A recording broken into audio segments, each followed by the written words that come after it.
From a huge slice of chocolate cake for breakfast, to a single meal packing over 8,000 calories, to a morning binge large enough to feed 10 people, my 600-pound life revealed some of the most shocking eating habits ever shown on television. For these individuals, food is their comfort, their escape, and their prison. Today we're counting down 10 of the most extreme feasts ever consumed in the show's history, starting with Shauna, who weighed over 600 pounds, turning her life into a prison of her own making, where the only comfort she found was at the bottom of a takeout box. I got myself together again and went back to live with my mom. And it felt like when I left the hospital the first time, because I was just eating a lot again to cope with things, and gaining and getting bigger. Despite being very young at just 18 years old, her massive appetite was getting in the way of living a normal life. For her, food wasn't just fuel, it was an escape from reality, a way to numb the emotional agony that had haunted her for years. So I went to the hospital voluntarily. I got myself together again and went back to live with my mom. And it felt like when I left the hospital the first time, because I was just eating a lot again to cope with things. She'd been physically abused by her father, and to cope with a psychological issue, she resorted to eating a lot. Her ritual of the day started with 4 burritos and 6 hash browns, all made by her caretaker. Each burrito has 206 calories, and just one hash brown contains 326 calories. If you add them up, they amount to approximately 2,780 calories in just one go. She went from the 4 burritos to the 6 hash browns within a minute. The "no, I'm okay" response was just a way to cover up her next huge meal of the day, or of the hour. Because to Shauna, the burritos and hash browns were just appetizers. Immediately after her caretaker left for the day, she placed an order. This time she ordered, just when you thought things couldn't get any extreme, she went on to make 120 pizza rolls by the side while she got herself ready to feast on the large-sized pizza she ordered. For most people, this would be enough food to last an entire day or even 2. But for Shauna, it was just part of the little routine. It was getting too hard for me to get around. And the kids making fun of me got so bad, I just couldn't take it anymore. I dropped out of high school when I was 16.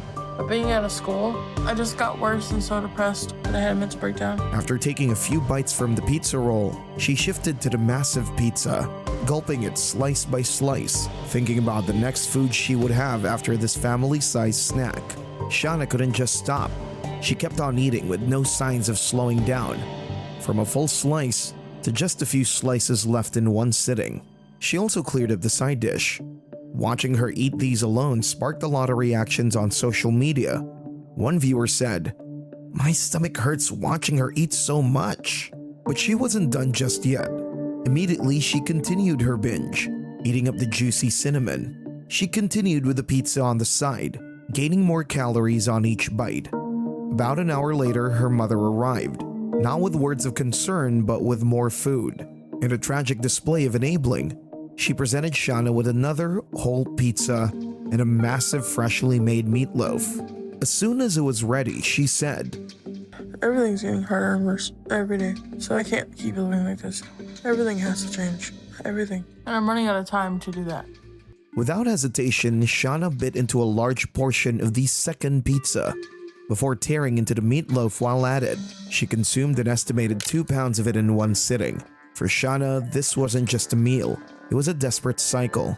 Each bite was a temporary escape from a lifetime of feeling worthless, a fleeting moment of happiness in a day filled with misery. But while Shauna's meals were about finding comfort, our next candidate takes the idea of extreme feasting to an entirely different level. Weighing 655 pounds, Karina Garcia's battle with food began in the silence of her childhood health, where she visited the hospital more than she attended classes, until she felt unseen and unheard by her busy parents. To fill that emotional void, she turned to the one thing that never let her down: food. With her allowance money, she would secretly buy junk food. It was a small act of rebellion that planted the seeds for a lifelong addiction that would eventually spiral out of control. When the cameras caught up with her, they captured a feast that was staggering in its scale, a display of just how powerful her compulsions had become. Spread before her was a buffet of pure indulgence. 3 large pizzas, one loaded with greasy pepperoni and another with savory sausage. Beside them, an order of golden stringy cheese breadsticks. But that was just the start. When I'm eating, sometimes I feel like I'm out of control. But each bite is so satisfying. It makes me feel warm and good inside, if only for a short while.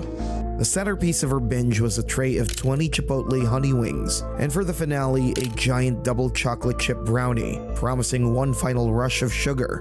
A viewer was so gobsmacked he said, "How is that even possible? I checked MyFitnessPal and she consumed over 14,000 calories for dinner." The pizzas she consumed had 7,200 calories. The box of buttered cheese breadsticks equals 1,360 calories. 20 wings equals 1,620 calories. One giant fudge cookie contains 1,520 calories. The orange soda equals 900 calories. This all brings about 12,600 calories in one sitting. Oh, and we can't forget about her secret stash of Reese's peanut butter cups. A bag totals 3,200 calories. So in 1 hour, she consumed over 15,800 calories. Each bite was a way to drown out the loneliness that had followed her since childhood. For Karina, a mountain of food was the only way she knew how to fill the space where her parents' love should have been. But not every feast is a frantic one-time binge. Sometimes it's slower, calmer, and more like a steady comfort. And that's where Joyce comes in. Joyce Del Vescovo did not gain 758 pounds mysteriously.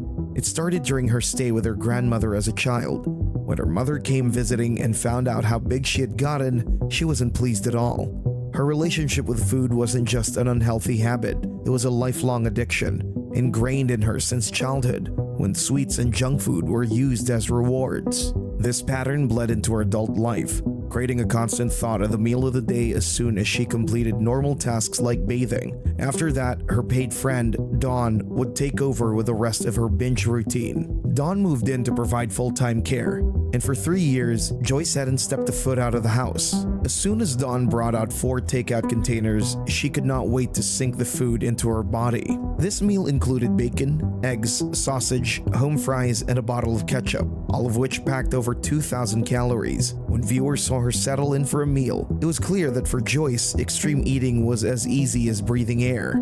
Bathing is a very extensive process because of how hard it is to get to all the areas of my body. There was no sign of guilt or urgency.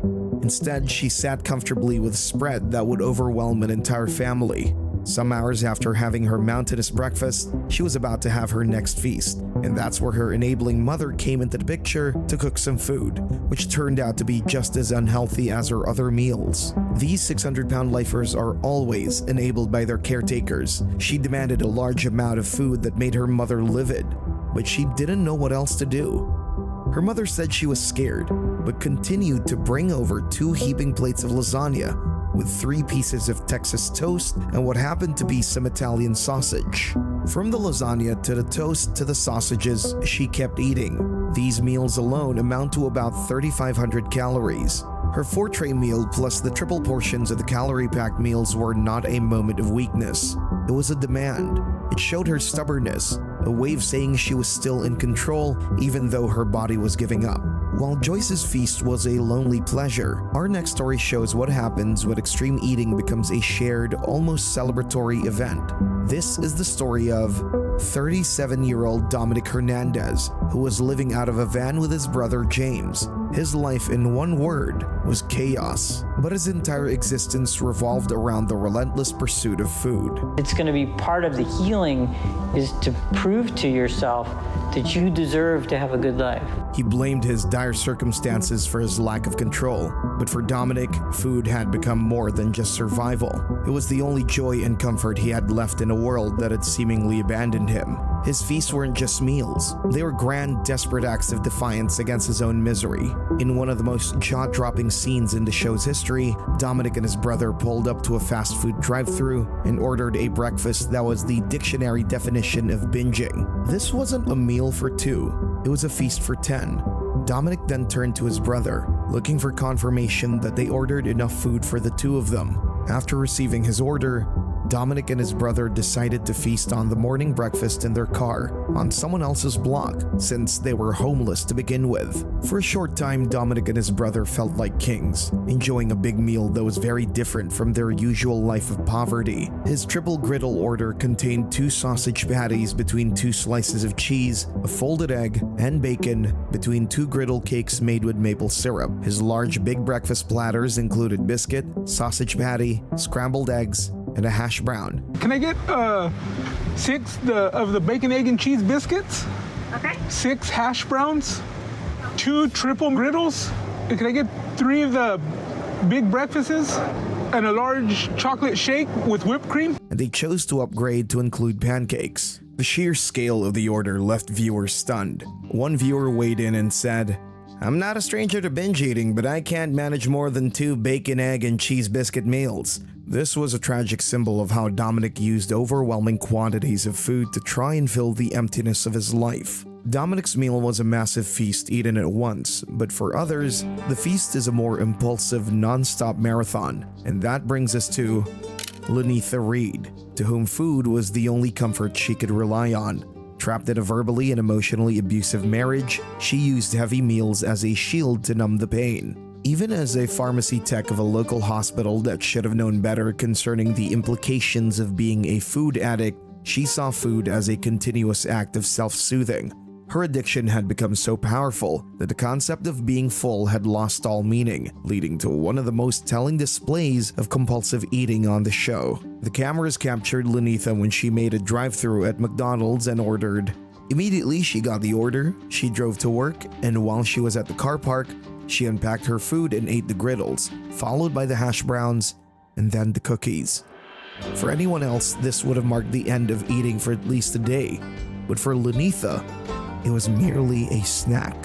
The satisfaction was so fleeting, the underlying emotional pain so persistent, that the moment she finished one meal, the craving for the next one immediately took over. She dusted herself off, went straight to the hospital's cafeteria. She took no break or time for digestion, but decided to dive into 3 plates of food. She had 3 plates of food on her tray, and all 3 were nothing but fried food or bread of some sort, and then a drink. Bad and stupid, but I put up with the way he treated me for a long time because I made a vow. And sometimes, if he got really bad, I knew I could feel better if I had my sweets. So for the next few years, I was gaining, but not too bad. This back-to-back feast was a terrifying look into the mind of a true food addict. It revealed that her eating was not driven by hunger, but by a psychological need so profound that it could never be satisfied. The sight of her moving from a takeout feast directly to a cafeteria with its endless options of more food was a chilling display of her prison. It wasn't just one extreme meal. Her entire day was an extreme feast, a never-ending marathon where the finish line was always out of reach. While Lena's marathon was a continuous search for comfort, our next candidate's 2 huge meals were more than enough for a family of 7. At 32 years old, Fedric Barnes had spent his entire adult life confined to his home in Florida, weighed down literally and emotionally by the body he lives in. Once a sweet kid, his weight ballooned after years of trauma and extreme feasting. During his time on the show, Fedric displayed some of the most shocking food habits. Just like every other day, Fedric's day started with a conversation with his favorite ice cream truck driver, followed by a warm-up ice cream breakfast. He went on to place his order. For most people, this would be dessert, but for Fedric, it's just a warm-up, and he'd go on to place one of the most extreme orders the show had ever seen. He ordered 2 large meat lovers pizzas, cheesy bread, and a large order of wings and soda. These are estimated to be over 6,000 calories before lunch. He opened up the boxes, ready to feast on a mountain of food that could easily feed a party of 7. With each bite, he became hungrier, and all he had to think about was his next meal after that. He ate through the pizza slice by slice, followed by the chicken wings with sauce. A few minutes later, he had consumed a large portion of the meal, which placed him in a state of absolute satisfaction for a moment. Another strange habit that Fedric had was drinking soda directly from the bottle. Instead of getting a glass or a cup to drink out of, he drank 2 liters of soda straight from the bottle. Fedric's extreme diet was majorly sugar, salt, and fat that were designed to drown him out of his existence. Each item, from the morning ice cream to the last sip of soda, was another brick in the wall Fedric was building around himself. Fedric's binge was a chaotic, almost desperate act. But for our next candidate, an extreme feast wasn't just a meal. It was a ceremony he compared to the Super Bowl. This is James B., a 38-year-old candidate whose morning began with nothing but the thought of food. Before brushing his teeth, showering, or even greeting the day, he reached for his phone to place an order that can only be described as a mountain of calories. The morning came and James was already ready to place an order. A few minutes later, his order arrived, and James devoured it all alone within minutes, washed it all down with not one, but 2 bottles of apple juice. If you add the calorie counts of his game day family feast and his French toast order, it carried approximately 8,000 calories. For anyone else, this would have been enough food to last a family through an entire day, but for James, it was merely breakfast, just the beginning of a cycle of endless eating that would continue until nightfall. At least James' feast was shocking in size. For the next candidate on the list, her feast showed a more extreme addiction that never seemed to end.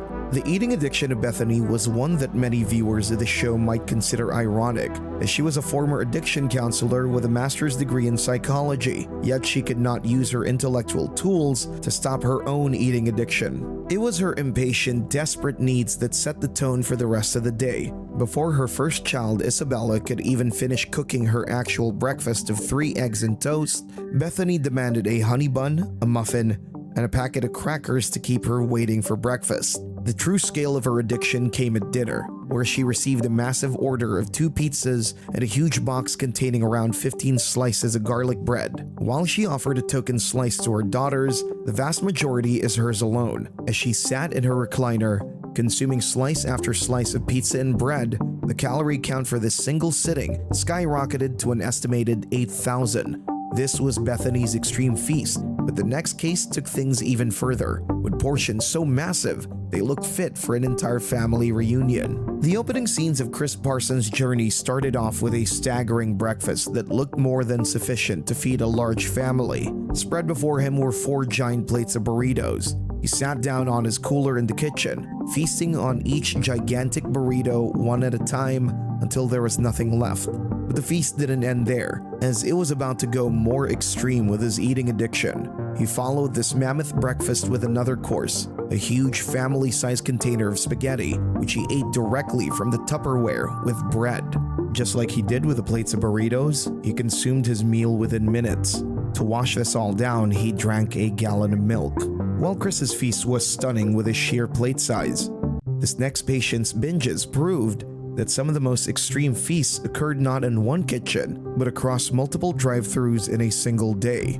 At 33 years old and weighing nearly 690 pounds, Maya Radanovic was a woman living a double life. To her live-in boyfriend Christian, she was trying to manage her weight, but in reality, she was a secret eater, consumed by cravings she couldn't control. Can I get 2 sausage burritos? There's no words for that feeling when you taste something you love. It's incredible. But it feels like that meal is gone in a second. So I move on to the next things I'm craving. Maya's days were meticulously planned around her lies. She would tell Christian she was running errands, but the only destination was the drive-thru. With Christian, he doesn't know when I go to get food because I get dressed to go out and I tell him it's for errands, but it's a lie because the only thing I'm going to do is eat.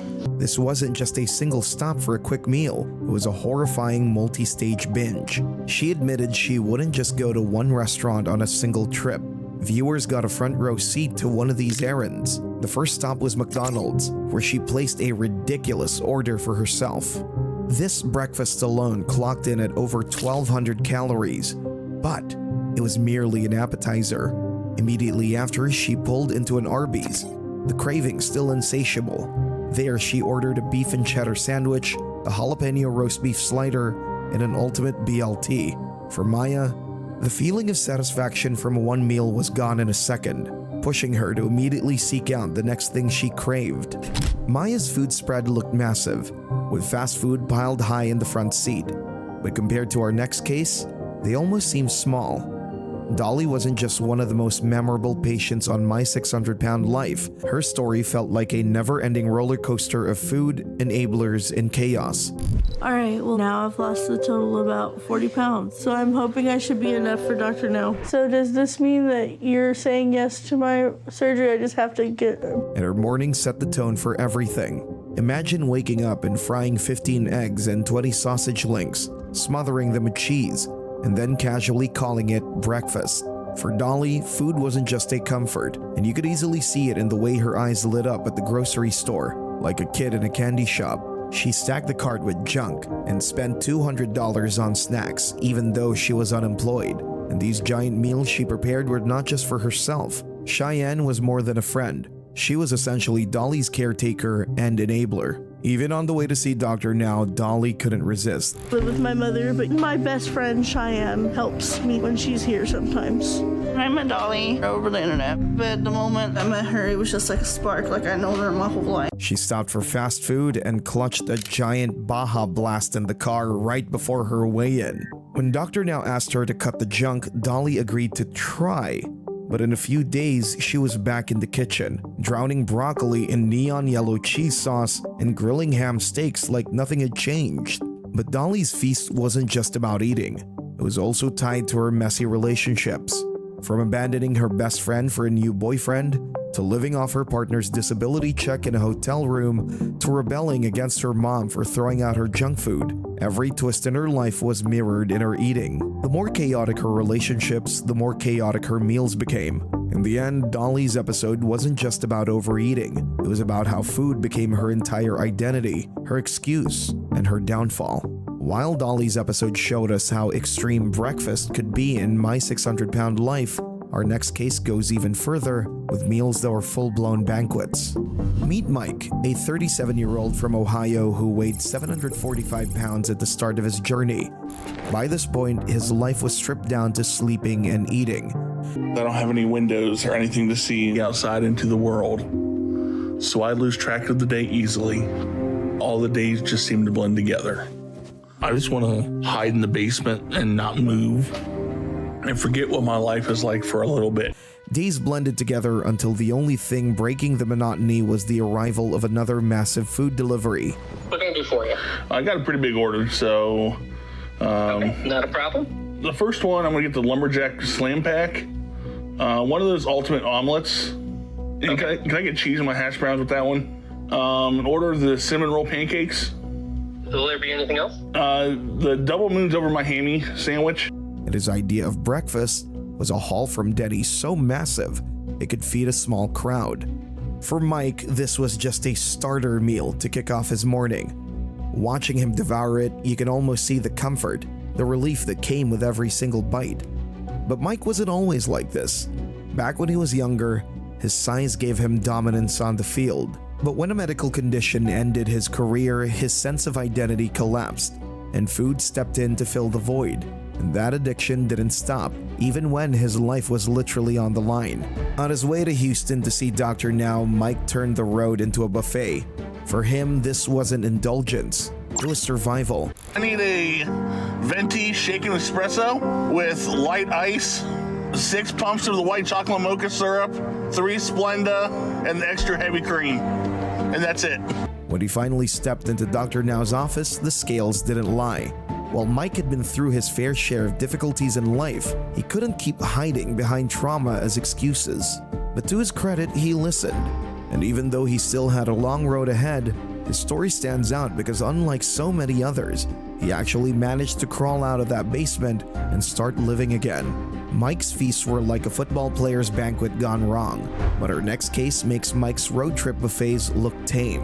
Lacy Hodder was just 29 years old and already drowning at 653 pounds. And while most people woke up to a new day full of life and excitement, it wasn't the same for Lacy. Her mornings began with a meal big enough to knock most people out for the day. But for Lacy, that was just round one. I usually make some sausage and some potatoes to start. I'm pretty tired at this point, but my hunger is greater than my fatigue. and I can't wait to eat. And within minutes, she was ready for a second round. And breakfast didn't end there either. This wasn't one breakfast. It was a scavenger hunt across town, hitting multiple fast food joints until she assembled the feast she craved. By the time it was all in front of her, the spread looked like dinner for a family of 4. But for Lacy, it was just a good old Tuesday breakfast. And the satisfaction on her face as the food disappeared bite after bite said it all. And after I finish my breakfast and there's nothing left, I finally let myself get something sweet. And that's what I've really been waiting for. Anything with sugar, especially chocolate, is my biggest weakness. It's like heaven wrapped into these tiny bites, and I can't get enough.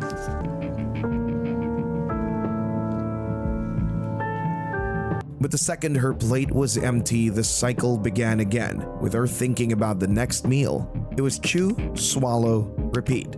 The personal horror fell more the monster was her own appetite. And the cruel part was that Lacy was raised into that cycle. And instead of learning balance, Lacy learned to overeat.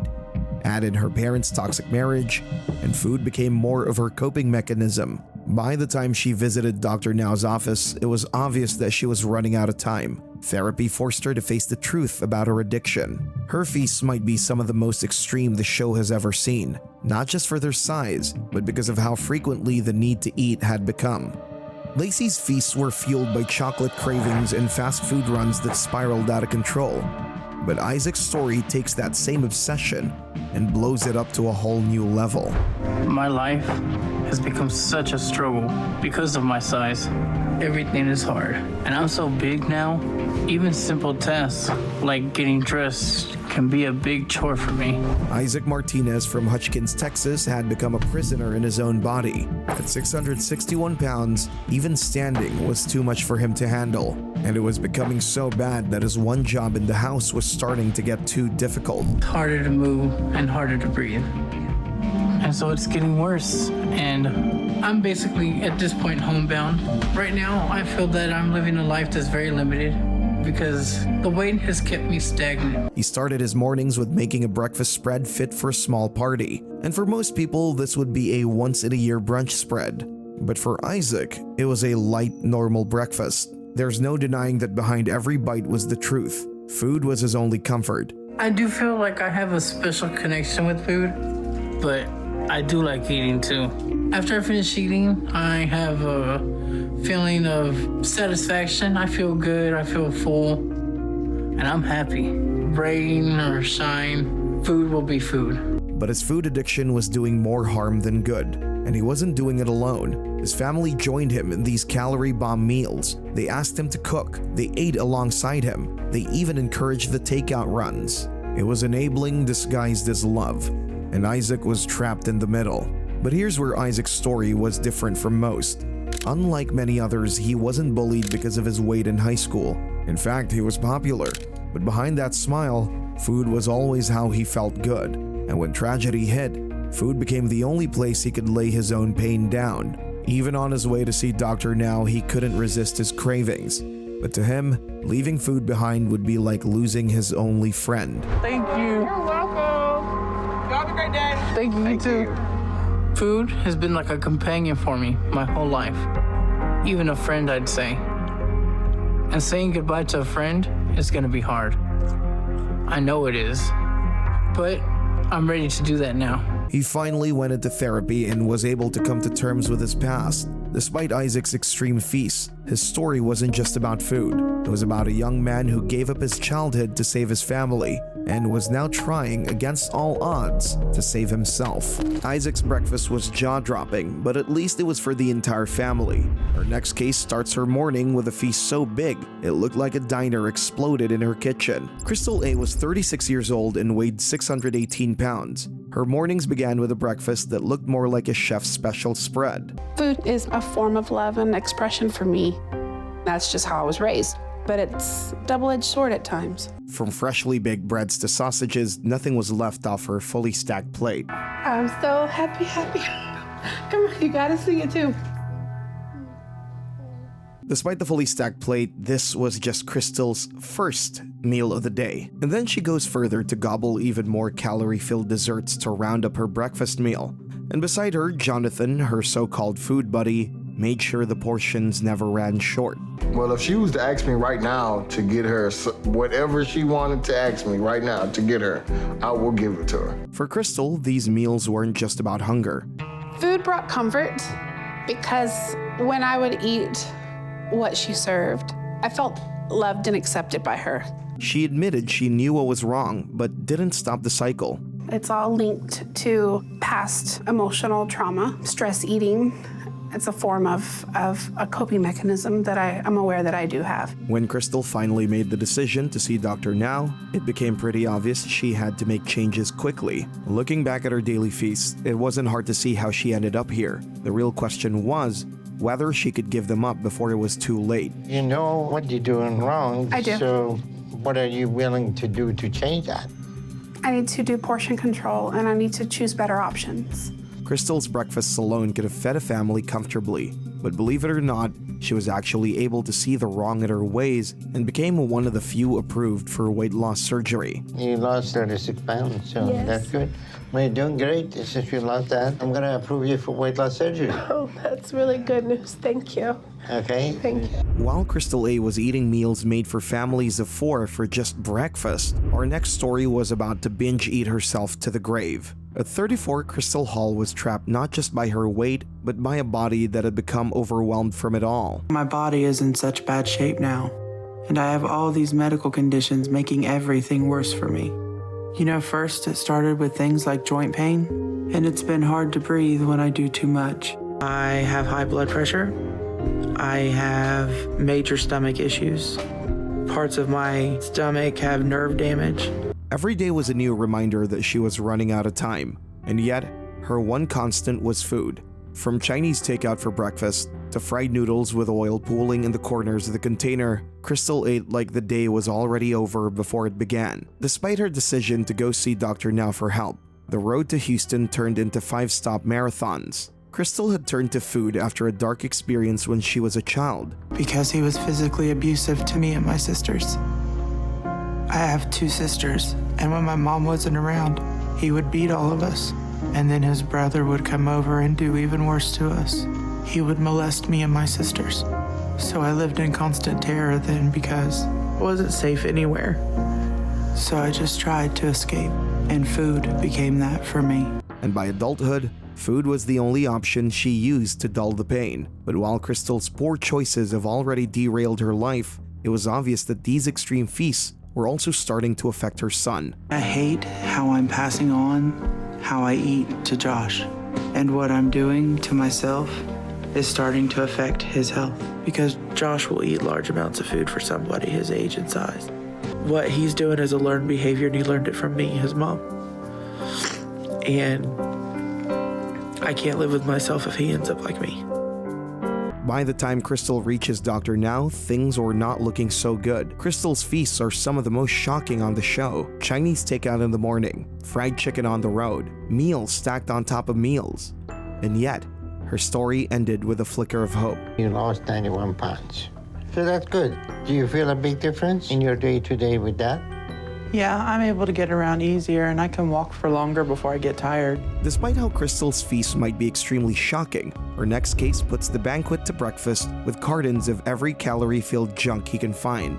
At 45 years old and weighing 648 pounds, Larry opened each day with a prayer, and then he turned all his focus on food. I don't just crave my favorite meals, I love them. Woohoo! I got my cheese! 7 eggs are cracked and fried in butter until the yolk runs into golden grease. Let's see, how many eggs will Larry make this morning? I'll make the normal, 7. Bacon sizzled and curled on the pan, shining with oil. Come on, bacon, get a little browner. Come on, bacon, get a little browner. Muffins were split in half and buried under a thick layer of cheese that melted and pooled on the plate, plus a large glass of orange juice. It was a breakfast that would feed a family of 4, demolished by one man before morning was over. But Larry didn't stop there. Ice cream runs turned into feasts of their own. Oh, yes! They got ice cream? Yes! Let's get some ice cream. Let's get some cookies and cream. And before it was noon, he was already on the lookout for the next thing to eat, making his way through boxes of chicken and cartons of biscuits. Behind the love for food is grief. Of all the pain in my life, the death of little Larry destroys me the most. I started snacking more at night and just crying more at night. The trip to Dr. Now is filled with stops for food every now and then. Larry just can't help himself. Large, everything large. 2 chickens, 2 double cheeseburgers, and a triple cheeseburger. With lots and lots and lots and lots of ketchup. And a 10-piece nugget. I'm hungry. When Larry finally stands before Dr. Now, the number was utterly shocking. 648 pounds. Dr. Now doesn't waste words. Because he knows this is his last chance. After failing 1 weight loss surgery already. But so far, he's shown me no evidence that he means what he says. And until he does that, there is nothing we can do to help him. And suddenly, all that singing, all that laughter, all those prayers before the food feel different. I thank you for the food that I prepared. I ask you to nourish my body with it and bless the ones that don't have anything to eat. In Jesus' name, amen. They aren't joy, they're mourning disguised as celebration, because for Larry, eating had become the highlight of his day, even as it brought him closer to the grave. While Larry treated his meals like a special occasion every time, our next case ate like she was drowning, grasping for anything that could keep her afloat. At 41 years old and 614 pounds, Kenise's weight had become so bad that she could do nothing on her own. And once I'm sitting down in there, when it comes to fully washing myself, I have to have help now to do that. Washed up.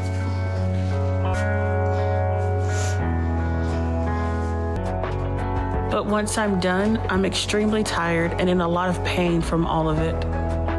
So I have to have help getting back to my bed. And yet, through all that suffering, there was only one moment that put a smile on her face. And once Alicia helps me get dressed, all I want to do is relax and eat. That's what my mission and focus goes to right at that moment, when I can go out into the den and start my day with my first meal. And I get really excited about that, so I use the last bit of energy in me. When Kenise finally settled into her chair, her first words weren't about pain or love or gratitude. They were a simple call. Yeah, hey, can somebody give me something to eat, please? Because to her, the day didn't start until the feast began. And it didn't matter what it was, so long as it was plentiful. The tragedy is that it never lasts. Even when she was full, Kenise didn't stop. She pushed past satiety, past comfort, chasing that fleeting moment when food makes the pain go quiet.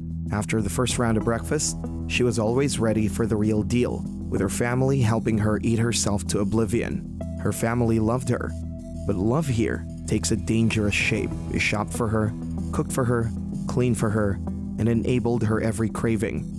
And Kenise, in turn, used that support to justify more eating. She told herself the food wasn't just for her. It was for the kids, her husband, her sister-in-law. But in truth, the family feast was her excuse, a way to hide her own extremes inside a shared plate. Kenise's addiction runs back to her childhood. Looking back at the kindergarten graduation picture, I was just this happy 5-year-old fat kid who liked food. So I think I kind of connect food with happiness and with a way to show love.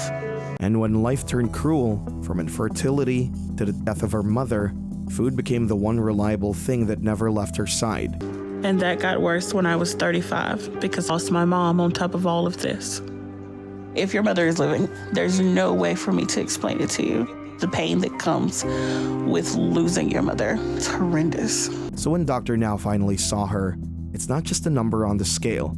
It's an entire lifetime of sorrow wrapped in fried food in takeout bags. Her feast wasn't the loudest or the flashiest, but in many ways it was the most haunting, because Kenise didn't eat out of joy or celebration. She ate because without food, the silence became unbearable. Every plate was both her comfort and her cage, the one thing she could lean on, even as it destroyed her. While Kenese's story featured some of the most extreme cases seen on the show, John and Lonnie's story will show the shocking food spread ravaged by two brothers who buried themselves in carbs until neither of them could climb back out alone. John and Lonnie Hambrick woke up to the same nightmare every day, and they didn't know how it got that bad.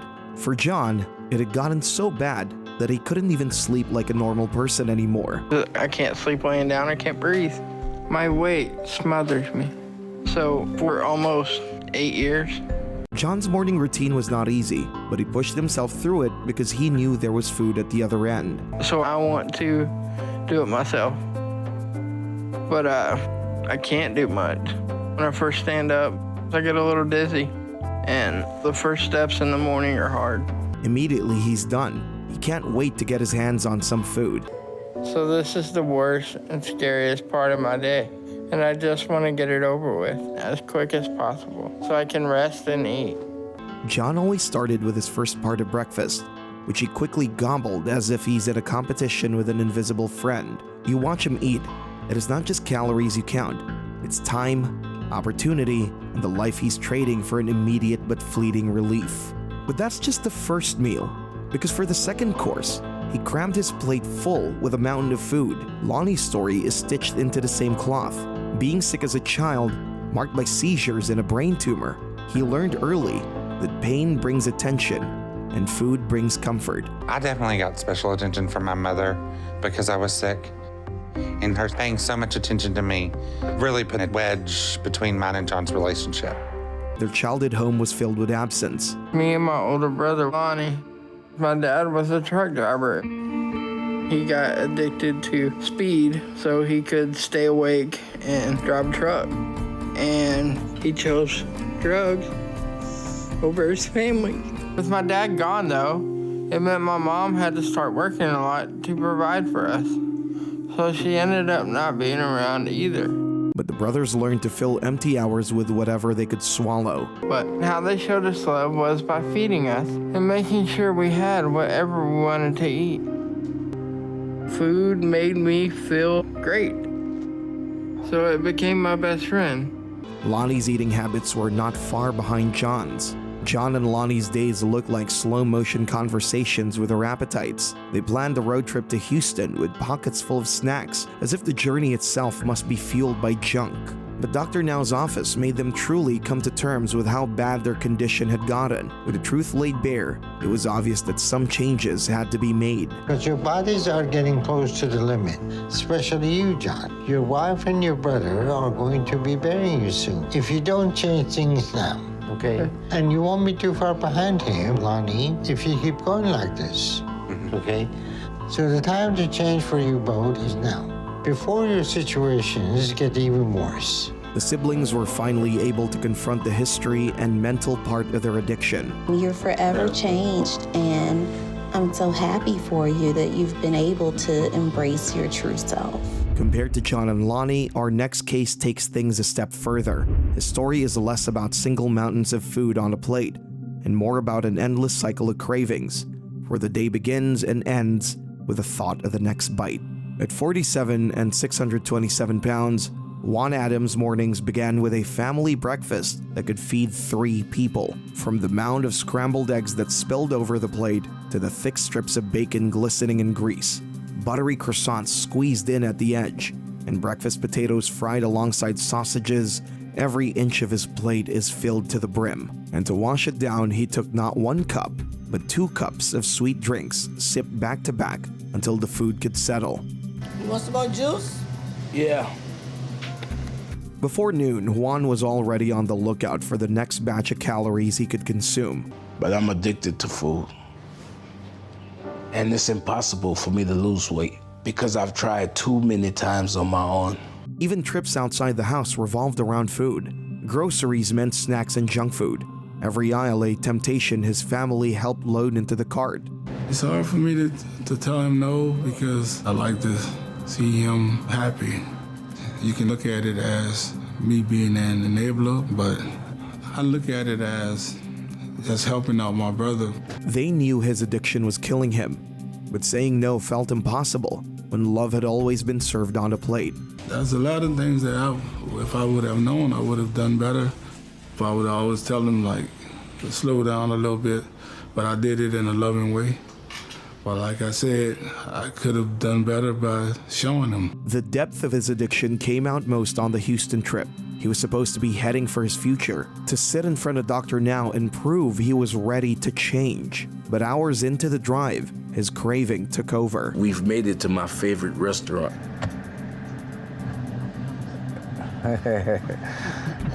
You should.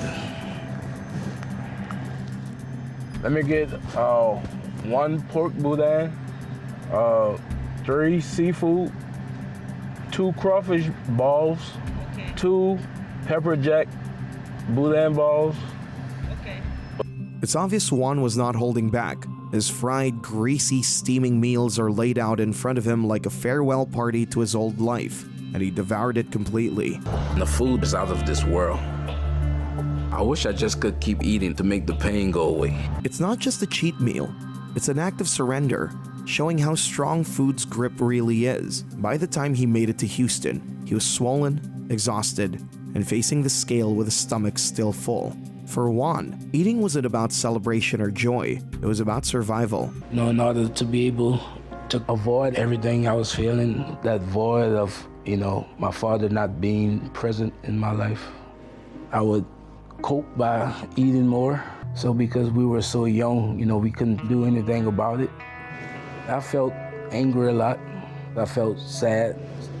I don't know why, but, eating a candy bar just made me feel better. The one thing that drowned out his pain, and that's why his meals stood out as some of the most extreme on the show, because no matter how close he came to losing everything, the feast always came first.